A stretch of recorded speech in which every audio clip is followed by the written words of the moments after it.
introdução em relação à literatura, os preceitos básicos da literatura. Eu vou dividir em algumas partes, pois juntamente com esses preceitos básicos, que é saber exatamente determinados conceitos, nas aulas seguintes eu quero trabalhar os gêneros literários também. Tudo aquilo que a gente vê dentro de uma época assim, bem distante, que na literatura nós chamamos de antiguidade clássica. Quero que vocês comparem algo aqui destas imagens. Nós temos um quadro andando na chuva e aqui um quadro, não bem um quadro, mas uma foto de uma chuva. Neste quadro, andando na chuva, nós temos uma espécie de mutação, algo feio, aparentemente feio. Eu não estou dizendo que a obra de arte é feia. Estou falando aqui desta questão do quadro que a gente vê uma mutação, parece uma bactéria. Observem que a cara aqui tem 2 chifrezinhos, tem uma cara de um animal, mas é mutante, é uma mutação.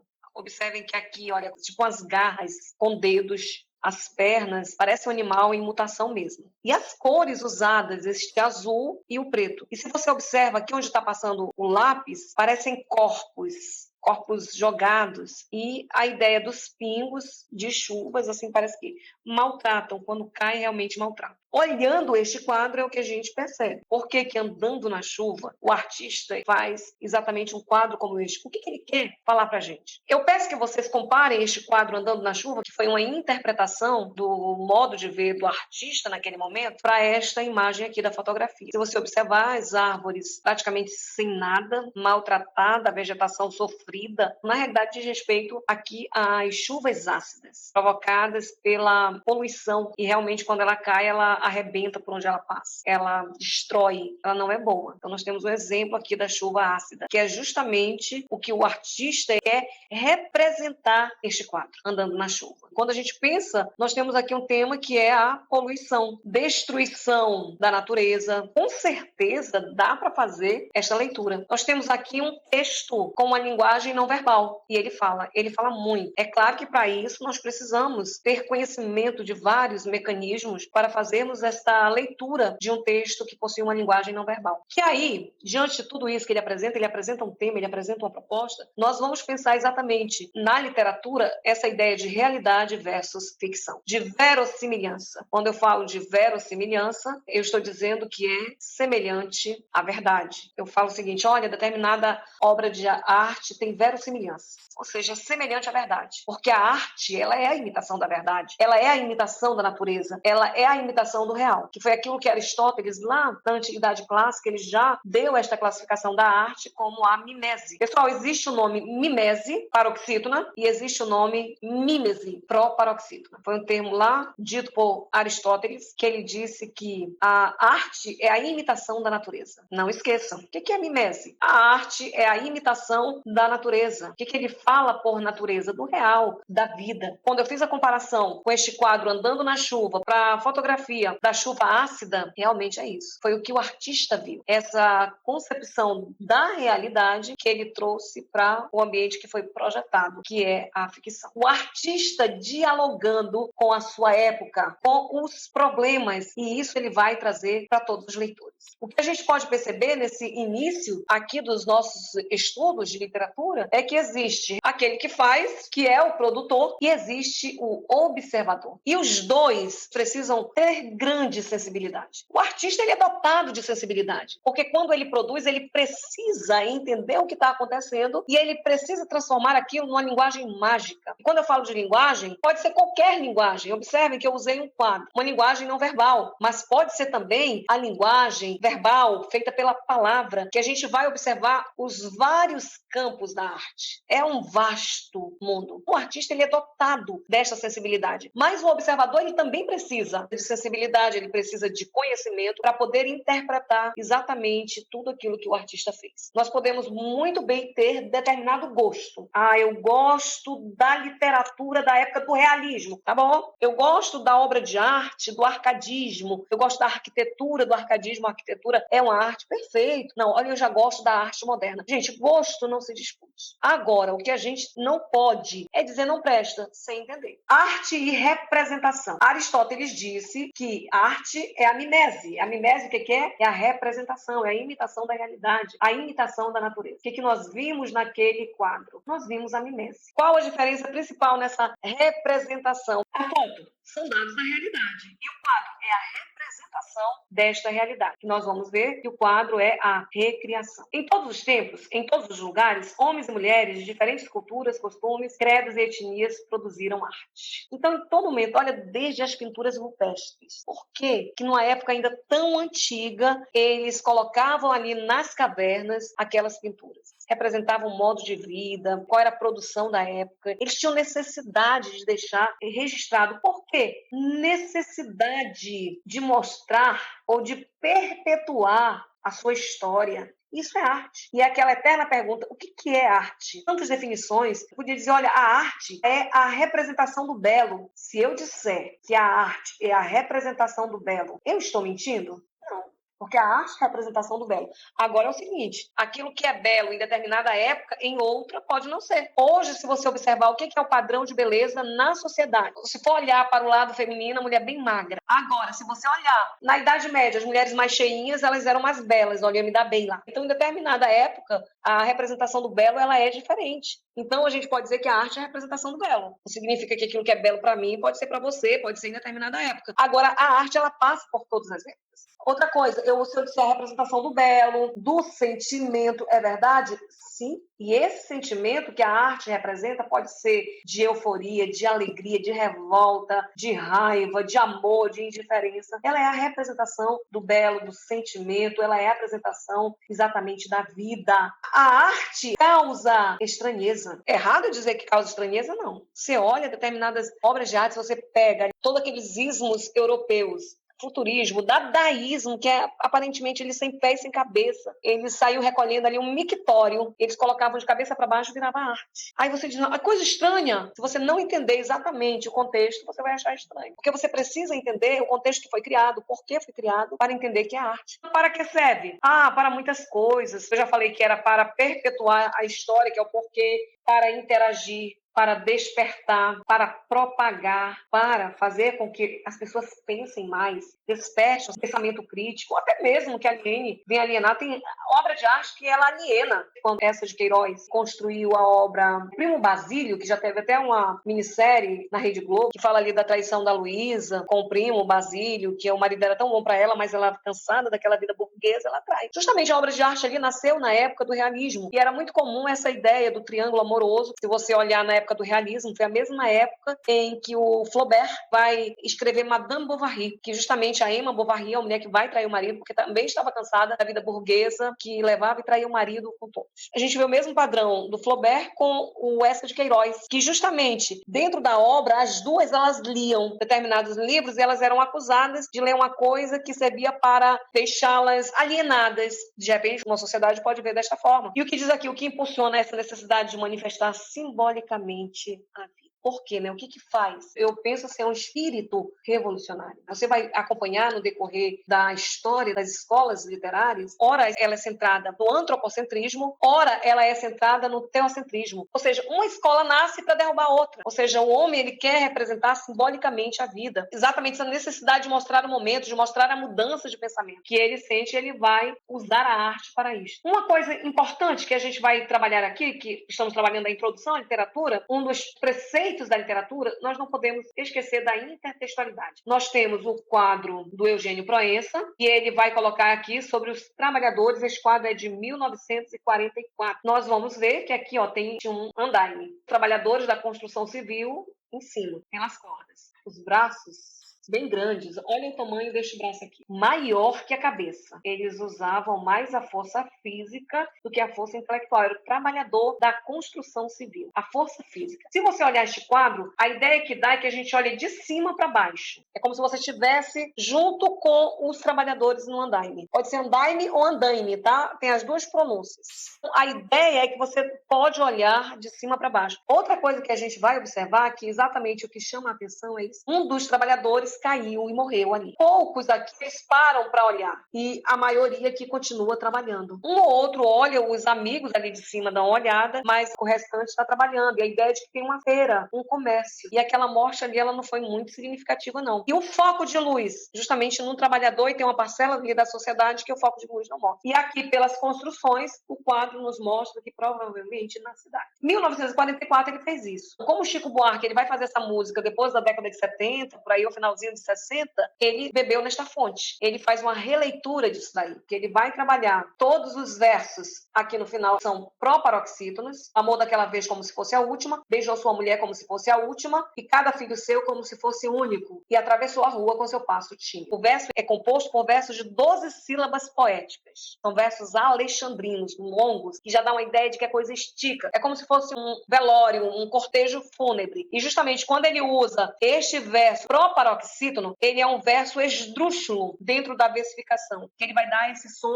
arrastado, como se ele caminhasse para a morte. E o título da música é Construção. Ele vai brincar com as pró-paroxítonas, exatamente com a ideia de construção. Ele vai construir palavra por palavra, como esse trabalhador da construção civil constrói ali tijolo por tijolo. Ele vai construir o verso palavra por palavra. E aí ele vai brincar, ó, subiu na construção como se fosse máquina, ergueu no patamar 4 paredes sólidas, tijolo com tijolo no desenho mágico, tudo pró-paroxítono, tudo versos esdrúxulos. Seus olhos embotados de cimento e lágrima. Sentou para descansar como se fosse sábado.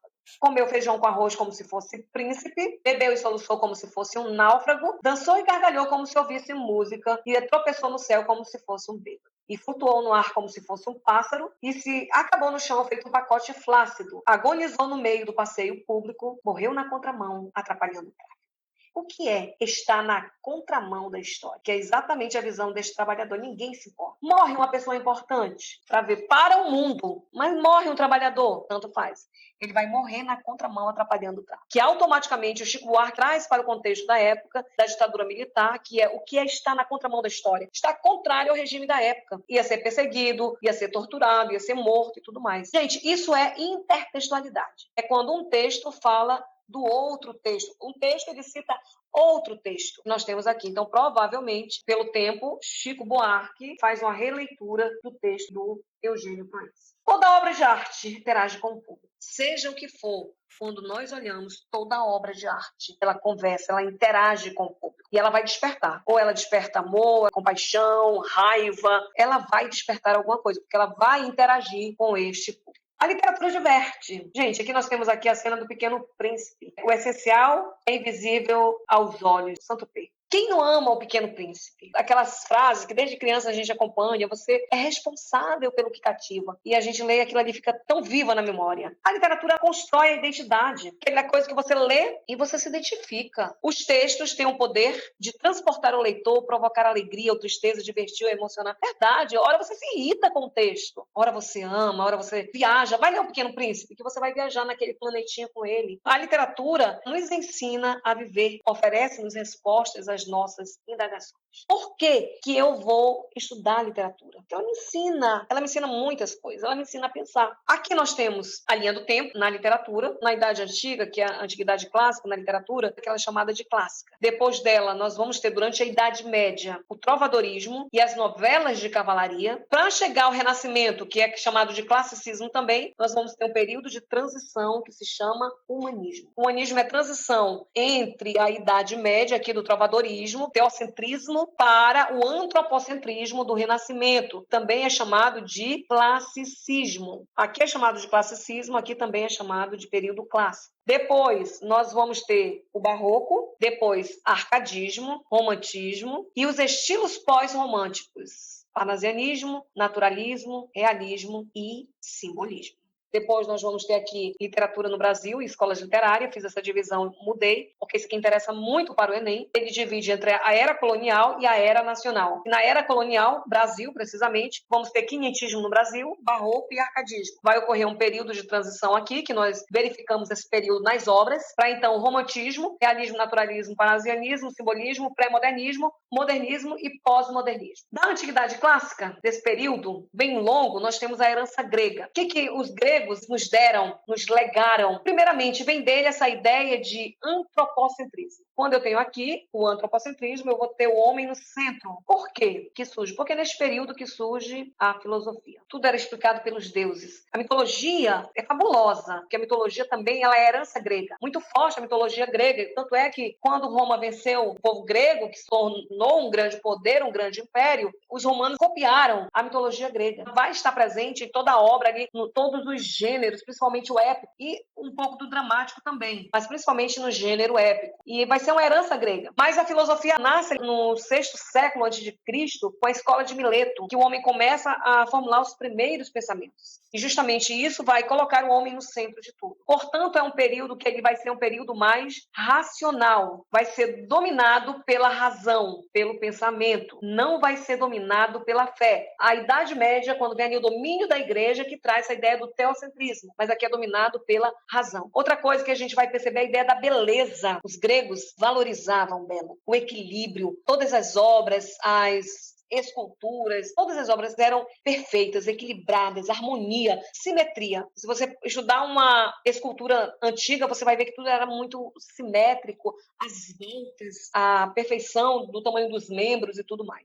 Outra coisa que nós temos também de herança aqui, grega, vai ser exatamente os gêneros literários. Surge, então, o épico, o lírico e o dramático. Nós temos aqui a poesia que é narrada. Mais tarde, a nossa narrativa vai surgir do gênero épico. Essa narrativa que nós conhecemos hoje em dia. O que é uma narrativa? É quando eu conto uma história. Só que hoje nós temos essa história contada em parágrafos. O que nós temos de narrativa hoje? Nós temos o romance, o conto, a fábula, a novela. Nós temos um monte de gênero aí que está dentro desse gênero narrativo. Mas quando nasce na Antiguidade Clássica, só nascem 3 gêneros, que é o gênero épico, o lírico e o dramático. E o gênero épico era uma espécie de poesia, que mais tarde, em uma outra aula, nós vamos falar sobre ele. O lírico é a poesia que nós conhecemos, que fala do sentimento, da emoção, da alma, não é exatamente essa poesia linda que nós conhecemos hoje, linda, que nós conhecemos. E o dramático, que é o teatro. Exatamente, vem de drama, vem de ação. É o texto que foi feito para ser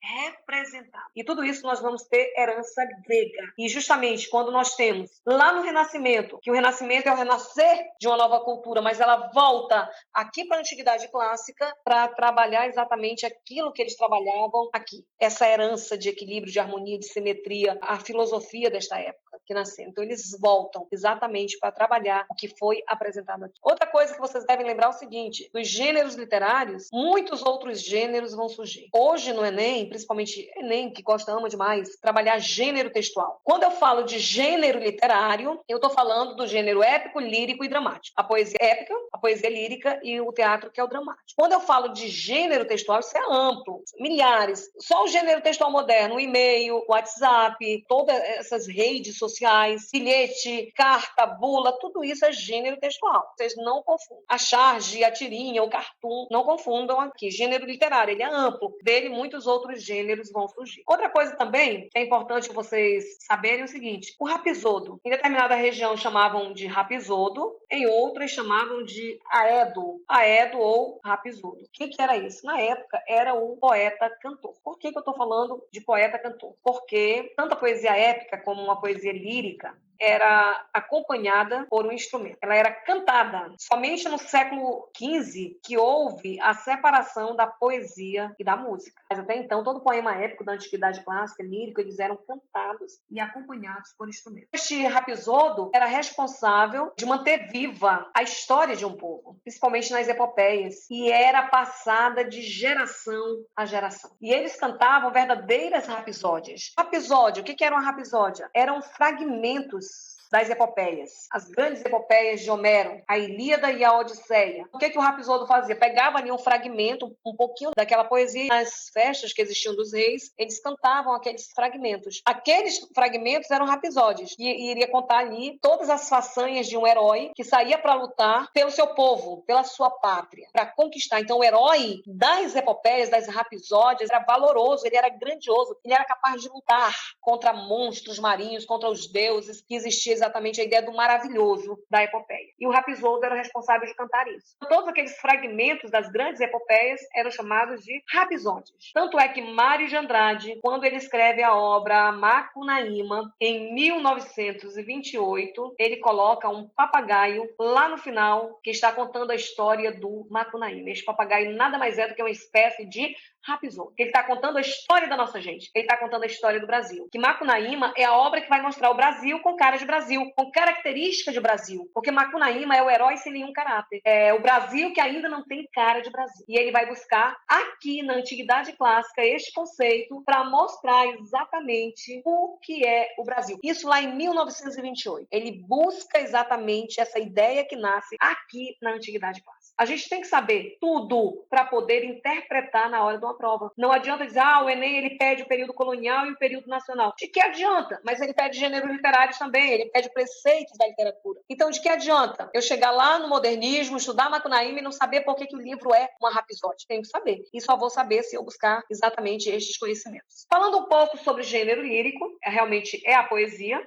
fala do sentimento, da alma, da emoção, de tudo. Na poesia existe o eu lírico, pode ser escrito com hífen ou sem hífen. O eu lírico é a voz do poeta na poesia. O eu lírico não é o poeta, é a voz do poeta na poesia. Fernando Pessoa diz que o poeta era um fingidor. Finge tão completamente que chegava a fingir que é a dor que deveras sente. Então é a voz do poeta na poesia. Nós tivemos ali pelo menos 3 grandes poetas líricos. Não foi um gênero tão cultivado. O mais cultivado foi o gênero épico e o gênero dramático, mas ele existiu. A partir de outras épocas será um gênero bem cultivado. Nós vamos ter o Anacreontes, que ele é o poeta de Teos. Nós vamos ter o Píndaro, que é o poeta de Tebos. E nós vamos ter a poetisa Safo, da ilha de Lesbos. Safo de Lesbos, que era uma poetisa daquela época. Entre esses gêneros, por exemplo, existia a elegia. A elegia era um poema fúnebre. Muitos outros, tá, pessoal, surgiram. A écogla, ou égloga, pode ser isso aqui também. Era um poema pastoril. Também nós conhecemos pela ideia de idílio. O idílio era um poema pastoril, campestre. A ideia do pastor, da pastora, do campo. Por exemplo, o arcadismo busca essa ideia de idílio.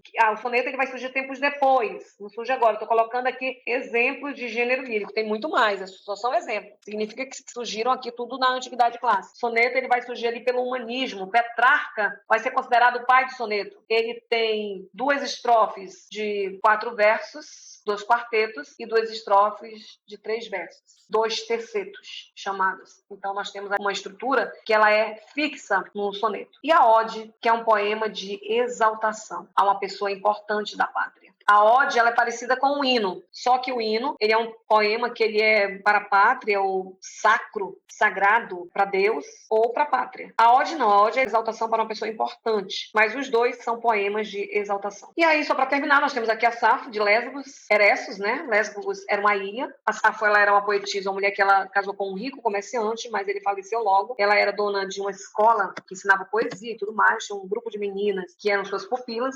Ela foi perseguida por questões políticas, teve que sair da ilha, depois voltou. Dizem que ela tinha uma paixão muito grande pelas alunas e ela amava em especial uma delas. Talvez esse poema foi feito para ela. Não significa que o termo lesbianismo tenha vindo de lá, não é isso. Na Idade Média, a igreja considerou os poemas dela eróticos e mandou queimar muitos. Alguns sobreviveram. E ela diz, a lua já se pôs, as Pleiades também, meia-noite, foge o tempo e eu estou deitada sozinha. Nós temos Anacreonte, o poeta de Teos, ele celebrava exatamente o vinho.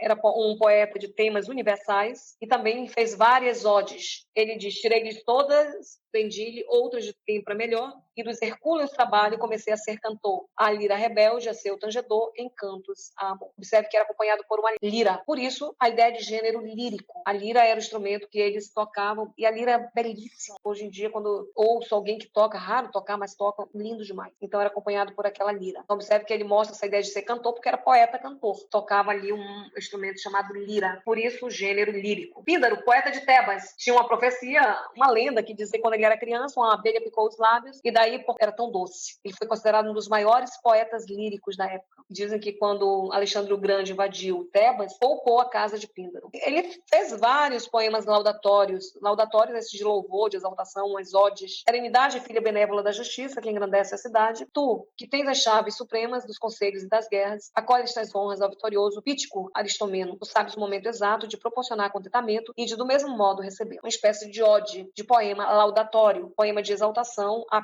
Pítico Aristomeno.